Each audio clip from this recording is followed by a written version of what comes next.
Olá pessoal, está no ar o programa Café com Gestão, edição especial Business. Nesse formato, nós apresentamos um business, uma empresa de sucesso, que vem aqui contar a sua história, tipo um case. No nosso primeiro programa, temos uma marca de móveis corporativos, que não se preocupa apenas em fabricar produtos de qualidade. Temos aqui a empresa Flexive, na figura de seu idealizador, Ronaldo Duchenes. Bom dia, Ronaldo, tudo bem? Bom dia, tudo bom, obrigado. Nossa primeira pergunta é, Ronaldo, como que foi a idealização e a fundação da Flexive?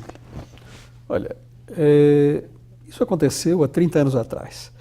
De certa forma, há uma mistura de acaso e empreendedorismo. Eu sempre fui empreendedor desde criança, sempre foi uma das coisas que eu gostei de fazer. E por tradição familiar, né, meu pai era arquiteto, eu fiz escola de arquitetura também e tive meu escritório de arquitetura. O arquiteto é um empreendedor, é um profissional liberal, ele tem que viver do seu relacionamento, se ele tem o seu escritório de arquitetura, ele não tem salário, não tem 13º, não tem férias, mas né, possivelmente ele terá um grupo de pessoas ao lado dele com os quais ele compartilhará e para os quais ele terá que prover pelo menos o negócio. Prover as soluções, né? As soluções, o desenvolvimento, fazer as coisas acontecerem. E em São Paulo eu tinha um belo escritório de arquitetura que se desenvolveu bastante durante o milagre econômico. Né? Eu abri o escritório em 68 e acabei, ao final do milagre econômico, sofrendo as agruras da recessão ou da estagflação que aconteceu naquele período. Né? Não muito diferente, talvez, do que vem acontecendo por aí. Hoje em dia, né? A gente não sabe bem se vem exatamente a mesma coisa, ou se vem alguma coisa diferente. Há uma certa... Mas já há uma experiência do passado. Enfim, acabei vindo para Curitiba para desenvolver um projeto, junto com o grupo da C&A Modas, e que foi o Shopping Center Pinhais. E o Shopping Center Pinhais era um projeto muito arrojado para a época, um pouco fora de lugar, feito pelos americanos e holandeses, e acabou não dando muito certo. E aí surgiu, aí encontrei a Célia, minha esposa atual, né? Encontrei ela aqui geralmente, minha história é muito diferente, geralmente é assim, né? Exatamente. Geralmente é assim. Exatamente. E acabei casando com ela aqui em Curitiba, e acabei tendo filhos curitibanos, e decidindo ficar por aqui. E aí fazer o quê, né? A C&A tinha me oferecido um trabalho como executivo na empresa, mas eu sou arquiteto, eu sou um criador, eu não sou um administrador por excelência. Né? A minha expertise maior está no processo de criação, compreensão do ambiente. E acabei, então, eles acabaram me oferecendo a oportunidade de reformar móveis para eles no início e eu disse, bom, por que não? Abri uma pequena oficina. Lá em Pinhais já? Já lá em Pinhais, e ainda dentro do antigo shopping.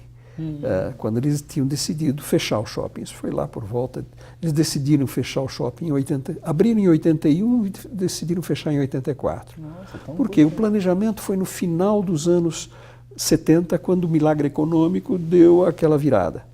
E em 80 foi a chamada década perdida. Perdão, eu nasci nessa década. Exato.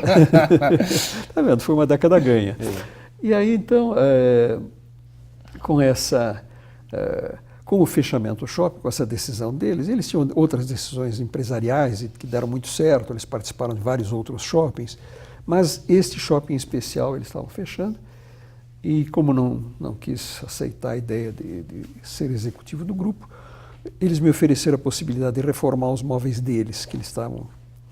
E como houve o primeiro choque, o plano Sarney, primeiro plano cruzado, houve um congelamento de preço por um prazo muito grande, houve uma falta de mercadoria muito grande. E a C&A estava conseguindo trazer mercadoria do exterior via Uruguai. Com isso, ela cresceu barbaramente. E nesse crescimento acelerado, ela precisou de todo tipo de espaço, precisou de móveis novos, e aí o mercado brasileiro tinha dificuldade de atender. E surgiu a oportunidade de nós começarmos a atender alguns móveis para eles. Nós éramos uma oficina pequena, não? Um grupo eram 3 metalúrgicos, 3 marceneiros, E a gente, aos poucos, foi crescendo, e até com bastante rapidez, mas com um cliente único. E isso foi o começo da empresa, o começo da Flexi. Ou seja, é uma espécie de cavalo selado que passou na frente, mas que a gente tem que estar meio preparado para montar, né? A visão hoje você tem que saber... Se você não souber como é um cavalo, né, como é que sobe em cima, né, você vai cair dele, né? E geralmente isso não é ensinado para as pessoas. Não, né? Essa é a questão do feeling do empreendedor. É uma mistura de muita vontade, de você ter uma garra muito grande, né? Você ter uma propensão ao risco. Eu acho que essa propensão ao risco é inerente ao empreendedor, porque não há como acertar tudo. Não tem jeito, você sempre vai errar. E se você tiver medo de errar, e se você tiver medo de perder, você não vai conseguir ganhar. Não vai nem, na verdade, não vai nem sair de casa, né? Se você pensar nesse sentido. Sim. Você não ganha na loteria se você não comprar o bilhete. Tem muito isso, aquela pessoa que reza para Deus para ganhar na Mega Sena, para ganhar, e Deus fala, pô, compra pelo menos o bilhete que tá ajuda, né? Aí a segunda pergunta, Ronaldo, é assim, a Flexi é uma provedora de soluções para o ambiente de trabalho. O que vocês fazem? Qual é o trabalho de vocês, o que vocês fabricam? Então, no desenvolvimento da empresa, né? Então nós estamos falando de 30 anos de trabalho, aconteceram várias mudanças no cenário brasileiro. Uma das primeiras, quer dizer, até 1990, abrimos em 85, até 1990, 92, 94, digamos, o número de planos para tentar conter a inflação foi muito grande, né? Então, planos Collor, plano isso, plano aquilo. E a inflação acima de 1000% ao ano, chegando a 3% ao dia. Nossa. Isso dificultava tremendamente qualquer possibilidade de planejamento. Mas a partir do Plano Real, 1994, você passa a ter a possibilidade de planejar, porque a moeda se estabiliza. E já a partir de 90, com o Collor, por pior que tenham sido as ações dele, do ponto de vista pessoal, do ponto de vista do país, ele tomou uma ação que foi essencial. Ele que abriu o país para o mundo, né? Exatamente. Não é desnegável. É um mérito que transformou o país. Então, a gente não sabe se a história dele vai ficar com a abertura dos portos ou vai ficar com o desvio de dinheiro. Né? Meio que mudou, ele é senador de novo, mas ele tá aí. É muito importante a cabeça empresarial que ele tinha. Então, isso fez abrir o caminho.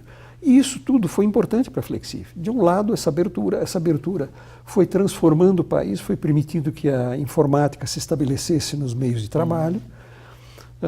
A partir de 94, a estabilização. A partir de 98, outra medida que ainda é discutida como eventualmente maléfica, mas ao contrário, foi extremamente positiva, foi a privatização das teles.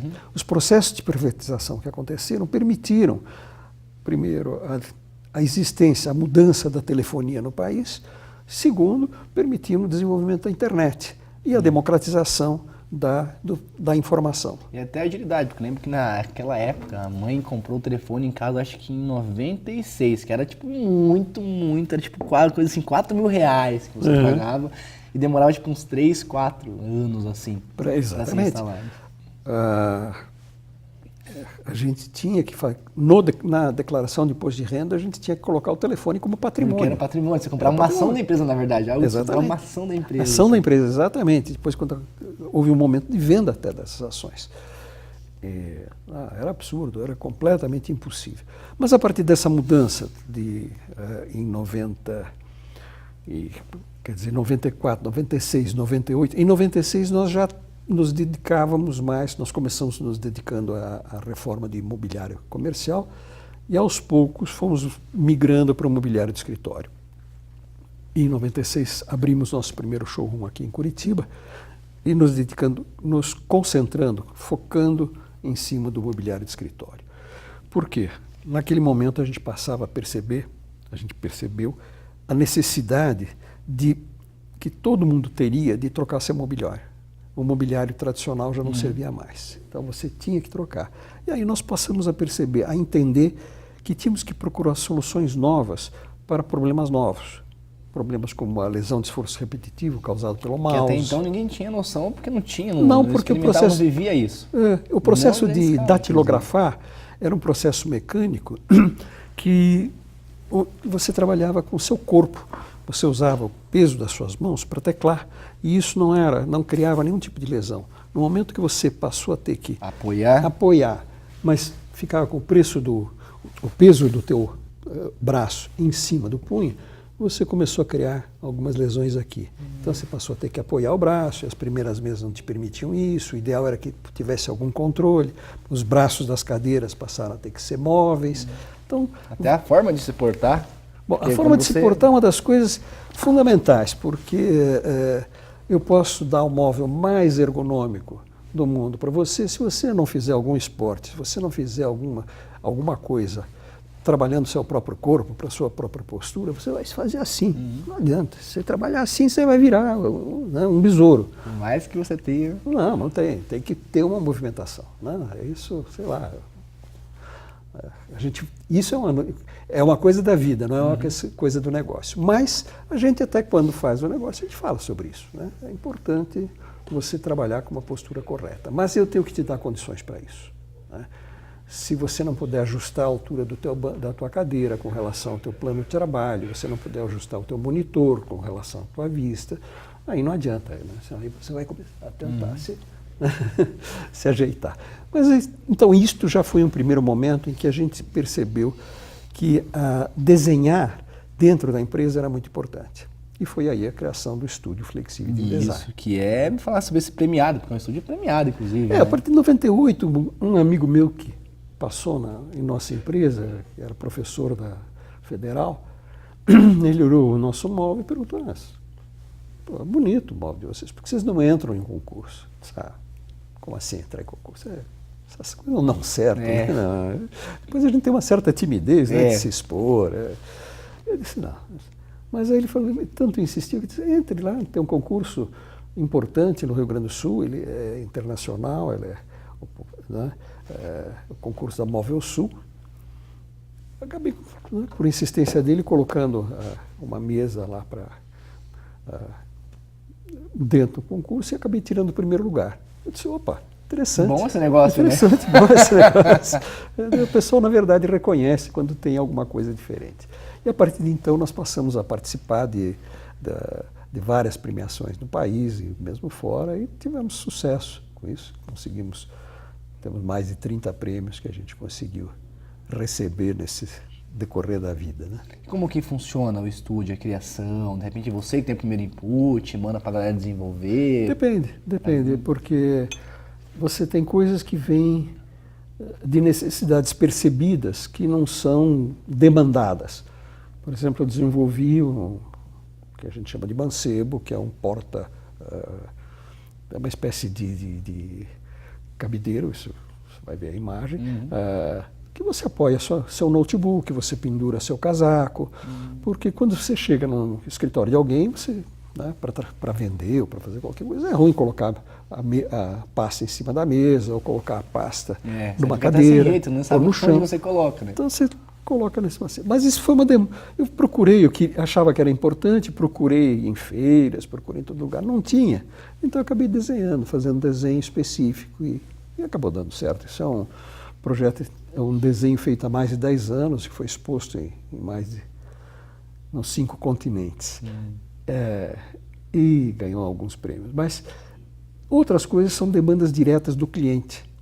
Por exemplo, fizemos um desenvolvimento todo especial para a Nokia, de mesas que ela precisava, para o Instituto Nokia de Tecnologia, onde ela precisava ter uma iluminação direta sobre o plano de trabalho. O plano de trabalho tinha que ter 1,80 m, pelo menos. Era para análise de vários softwares que eles tinham que fazer, vários produtos. E eles queriam uma iluminação normal, digamos, no geral, e uma iluminação mais forte no plano de trabalho. Para não ter uma iluminação forte no tempo todo, foi feito esse produto. E foi um produto muito bonito, deu muito resultado. E isso foi desenvolvido dentro do estúdio de design, especificamente para esse cliente. Então, muitas vezes a gente faz isso, quer dizer, coisas específicas. E outras coisas são a percepção de que no mercado está faltando, ou que é necessário, ou que já está acontecendo, um determinado tipo de produto, como, por exemplo, num determinado momento, as antigas baias, que eram altas, separavam não via os ninguém. ambientes, não via ninguém, passaram a se transformar no que hoje são as plataformas de trabalho que te permitem uma integração muito grande. Então, cada empresa acabou desenvolvendo a sua linha, a sua coisa. E a Inflexível tem duas linhas bastante interessantes, bastante boas, já com cabeamento integrado, com todo o sistema, um kit eletrônico, como a gente chama, onde você tem o cabeamento lógico, né, elétrico, tudo junto. E né? são bonitas, assim, porque a gente vai no showroom lá, sempre conversar e é muito Isso sempre bonito, fez assim. parte da nossa, A beleza em si da do nossa móvel, intenção, né? Porque a gente acredita que o ambiente de trabalho tem que ser bonito. Okay? E o bonito é alguma coisa que ele tem que ser ergonômico, tem que ser fácil de usar, mas ele tem que ser muito agradável. Porque você tem que estar alegre quando você chega para o trabalho. Né? Se a gente dá um salto para hoje em dia, para o momento atual, imagina o seguinte, o número de gadgets, de aparelhos que te permitem comunicação à distância é muito grande. Né? Desde o smartphone, o iPad, você tem o Skype, você tem... Né, então você tem uma possibilidade enorme. E aí vem a pergunta, poxa, então eu posso trabalhar de casa, né? Eu não preciso ir para o escritório. Então para que serve o escritório? Né? Qual é a função? É um lugar de integração das pessoas, um lugar Exatamente. social, sociável. E por que você precisa disso? Porque a gente é um ser sociável. Se eu falasse contigo, só você estando numa câmera, eu estando noutra, quer dizer, nós estamos olhando Skype a Skype, já perde grande coisa da própria movimentação, né? O braço, a coisa, o olho, o jeito de falar, né? A gente perde essa sutileza. Isso já no 2 a 2. Agora imagine isso quando é um grupo de 5, 6 pessoas trabalhando junto. Né? Ainda não temos uma integração de imagem que nos dê essa sensação do timbre da voz, da estereofonia, do pequeno detalhe, do micro detalhe que é facial, que te dá o calor da interação entre as pessoas. E isso acontece no escritório. Mas você tem que ter várias coisas acontecendo dentro do escritório. Isso demanda estudos que a gente continua fazendo e o mundo tem feito sobre diferenças entre privacidade e necessidades de privacidade, necessidade de integração, introspecção, extroversão, né? Momentos diferentes que acontecem no dia a dia. E a gente... Por isso uma empresa borbulha, né? Exatamente. E você quer dizer, quem tem uma empresa, quer que as pessoas estejam na empresa num processo criativo e por vontade própria. Né? Não porque tem que bater cartão ponto. Às 8. Exatamente. Dia, depois 1, depois assim. Quer dizer, a nossa legislação trabalhista é extremamente arcaica. Ela é antiga, ela não vem de um tempo novo, ela vem de um tempo muito antigo. Né? Vem de antes da guerra, ou do meio da guerra, 45, Getúlio Vargas, quer dizer, acho que já foi em 30 e poucos que foram as primeiras ações corretas na época, necessárias, porque os regimes naquela época eram quase escravagistas, né? Para um momento hoje, onde você tem um intraempreendedorismo, né? Muito forte. Então, cada pessoa tem a sua necessidade, a sua capacidade de criação, que não vai das 8 às 5, que não é no momento que você põe na tomada. Né? Ainda mais quando trabalha com comunicação, com criação, marketing, que é minha área, por exemplo. E cada vez... Você não pega uma caixinha, agora tem que ter uma grande ideia para fazer um plano. Peraí, deixa eu pegar na minha caixinha aqui, chefe. Não. Exatamente. Olha, por favor, é das 8 às 9. 9 horas eu preciso da ideia. Adianta? Passamos por isso várias vezes. Uma questão importante que você falou, Ronaldo, é a questão das vendas. Né? Porque eu sei que a Flexível não só realiza a venda, ela tem todo um trabalho de atendimento prêmio, de uma consultoria, de estudar o ambiente do cliente, de co-criar, inclusive, essa solução. Desde pequenas empresas até grandes empresas. Como que funciona? Conta um pouquinho para a gente sobre isso. É bem isso, desde pequenas a grandes empresas. Quando você entra numa pequena empresa, as necessidades são de um tipo. Tá? Um advogado tem empresa pequena no seu tamanho, ela talvez não seja pequena no seu faturamento. Né? Realmente não é, né? Tá certo? Classe de advogados. Mas ela tem necessidades fortes de ter ambientes com privacidade, por exemplo, porque as pessoas vão expor seus problemas, elas têm que se sentir bem, né? Não precisa aquele ambiente carregado, pesado, nada disso. Tem que ter um ambiente agradável, mas ela tem que ter uma privacidade, tem que ter o seu momento onde ela possa, quase que como num consultório de psicologia, se abrir com o advogado. Se ela não contar o problema dela para o advogado, como que ele não vai funcionar, né? Solução. Exatamente. Então, não posso imaginar que no escritório de advocacia o advogado vai conversar com o cliente num ambiente aberto. Tá certo? Quando você vai para outro tipo de escritório, você vai para um escritório de arquitetura, bom, aí sim você tem as pessoas, é bom que as pessoas estejam podendo olhar o trabalho uma da outra, né? E podendo conversar, porque isso traz um crescimento, porque uma mete mesmo o bedelho no trabalho da outra. E até inspiração, isso né? Nossa, funciona. eu não pensei nisso.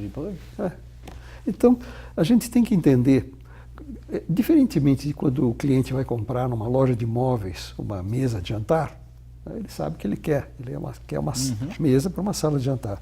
Quando ele vem para conversar conosco, ele diz, não, eu quero tantos postos de trabalho. Aí nós começamos a fazer as perguntas. Bom, mas para que serve? Como é que funciona? Qual é o fluxo? Que tal você fazer com isso? Que tal desse jeito? A gente tenta dar uma solução que não é apenas a venda do móvel, que é uma solução da estrutura, que tem a ver com a estrutura mental do criador do escritório ou do grupo que gerencia aquele ambiente e que tenha a ver com a integração com os processos de trabalho, com os processos de criação, processos de produtividade que tem que acontecer no ambiente deles, no ambiente do cliente. Isso eu concordo com você em gênero e grau, porque a minha filha é pequena e ela tem o pediatra dela e tem o otorrino dela, né? E lá no pediatra dela, como é um posto avançado da Mil que não tem diferenciação para criança, adulto, são vários consultórios, é o quê? É branco, tal, os banquinhos, essas coisas. Já no otorrino, que é no Hospital Hipo, que é uma ala só de criança, tem um brinquedinho. Então ela sempre pergunta, tem que ir no médico amanhã, filha, qual que eu vou? Naquela que tem o sapo? Então assim, olha a questão do ambiente. Eu fui com essa médica, criança, para abrir a boca para examinar a goela, é horrível, né? Ela já sente mais à vontade, conversa mais, fica mais assim, porque o ambiente é bem isso. Tem as mesinhas pequenininhas de criança, os brinquedinhos, a decoração em si. Faz uma diferença brutal, né? A agressividade do branco total de um hospital hoje já se muda, né? Já se procura criar, fazer um ambiente mais de hotelaria do que um ambiente. E isso para as empresas, assim, e às vezes os gestores não têm essa percepção da importância do posto de trabalho para o funcionário. Sim. Às vezes ele pode olhar muito mais para o investimento, né? Porque ele acha que é custo, mas não é custo, é investimento. Aqui em Curitiba a gente fez um dos últimos trabalhos que a gente fez foi um trabalho com a Nex, que abriram o Nex Batel, que é um escritório, é um ambiente de coworking. Um ambiente que também é uma questão de futuro, que é um ambiente colaborativo. Exatamente. É uma mudança grande porque você tem vários empreendedores trabalhando no mesmo lugar, então a pessoa não vai trabalhar em casa, porque quando ela trabalha em casa, ela tem algumas limitações e algumas interferências, né? E até a questão de você se adaptar para trabalhar em casa, assim, eu não consigo, mas é muito difícil. Pequeno, não tem você como. Tem criança pequena, tem cachorro, tem alguém que vai te pedir para trocar lâmpada, quer dizer, a coisa... A lâmpada, concordo. Tá certo? Então, a ideia do coworking é genial, é uma coisa muito bacana, porque ela cria todo um network entre as pessoas que estão lá, elas vão não só trabalhar para si, mas pelo fato de estarem olhando outras pessoas e acabando conversando com uma, com outra, novos negócios acabam surgindo dentro daquele meio. E é muito interessante. Nós fizemos, vale a pena até ver, as imagens vão passar, daqui a pouco você vai estar nessas imagens agora. Assim. Exato, porque o coworking é muito, quer dizer, é um ambiente onde você pode ter a sua sala de reunião, você pode ter a sua sala de eventos, você tem a área de comer, você tem a área você tem café, você tem possibilidades daquilo que eu estava falando, momentos de introspecção, momentos de extroversão, momentos de conversa, que vão acontecendo em lugares diferentes. É um ambiente de 1.200 metros quadrados, quer dizer, já não é um ambiente pequeno, e um espaço muito bonito, que foi feito em parceria com o cliente. Então, Nossa, muito bacana. E caminhando para o fim, Ronaldo, a questão de parceiros, né? Porque vocês fabricam alguns móveis, outros vocês representam. E tem Exato. uma que é bem especial, que é uma grande empresa que vocês têm uma parceria que eu não... sim, todas as nossas cadeiras, a cadeira do escritório foi, digamos, o produto dentro dessa área do mobiliário que mais se desenvolveu nos últimos 50, 60 anos. Se você olhar aquilo que as cadeiras antigas, as velhas, as cadeiras que eram bonitas até, né, da Simo, elas eram cadeiras de madeira e com dificuldades de subir e descer, de ajustar. Então, apesar de serem bonitas, elas eram restritas. A partir dos anos 50, e a partir até da corrida espacial, quando começam a aparecer novos tecidos, novas tecnologias, a cadeira vai mudando. Hoje em dia parece normal que todas as cadeiras subam e desçam com pistão, com pistão a gás. Mas até o desenvolvimento desse pistão a gás foram anos e anos. Antigamente você usava uma pequena cremalheira lá dentro, que volta e meia caía, você tinha que levantar a cadeira de um jeito e de outro. Isso já quando eu comecei a empresa, eu ainda vendia mesa para máquina de datilografia e as cadeiras eram desse tipo. Né? E a gente acabou criando uma parceria que hoje a gente fortaleceu muito com a Flexform. E a Flexform é uma empresa nacional, mas que tem uma capacidade de produção e de desenvolvimento de cadeiras muito grande e é muito interessante. Então nós estamos reforçando essa parceria, né, com a Flexform. Somos já há muito tempo distribuidores especiais e teremos em São Paulo e em Curitiba privilégios especiais, onde vamos poder oferecer preços melhores para produtos de alta tecnologia. E esse é o coração de uma parceria, né? Com certeza. Então, Ronaldo, quero te agradecer pela participação, o tempo, meia hora passa voando, né? E já deixar o convite para a próxima entrevista, próximo programa. Muito obrigado pela oportunidade e te agradeço. Fico ao seu dispor quando você precisar de quando você quiser que a gente volte a conversar. Com certeza. Muito obrigado. Nós ficamos por aqui. Até o próximo programa. Abraço.